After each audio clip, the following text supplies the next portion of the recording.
Dakot sa short film nga ambot unsay i-title ani ang halos tanan nga mga special awards. Di nakuha ni ini ang Best in Trailer, Best in Musical Scoring, Best in Cinematography, Best in Film Editing ug Best Supporting Actor. Best Director sab ang direktor ni ini nga si Ray Anthony Villaverde ug napiling Best Short Film sa pinakaunang SineNorte Film Festival 2023. My sole purpose in filmmaking is that to tell stories. Para lang nako to tell stories is to transform lives.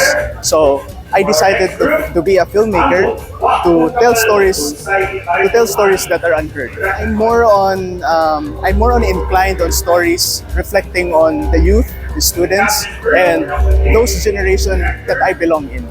First runner-up ang short film nga halad ni Direk Henji Isagin. Di nakuha sab ni ini ang pipila ka mga special awards nga Best Production and Costume Design, Best in Screenplay ug Best in Supporting Actress. Ang short film nga Sabel ni Direk Jessie Corpin ang napiling second runner-up ug Best in Actress Special Award. Napunta sa short film nga Tabyog ni Direk Bench Alver Pango ang third runner-up ug Best Actor Special Award. Mentras ang short film ni Direk Kyle Erica Saicon nga Tolpis ang nahimong fourth runner-up ug Special Award nga Best in Poster Design. Dunay 12 ka mga entry ang nadawat sa Gihimong Film Festival gikan sa mga nagkadiang local filmmaker enthusiasts sa tibuok probinsya. Nga gihasasan sab sa mga inilang hurado sa Manila Direk Kiko Meli, aktor ug host nga si Lucia Sri Castolome, aktres ug model nga si Jelly Rivera Ubenia, aktor nga si Mikoy Morales ug theater professional nga si Svetlana Halushos de Leon.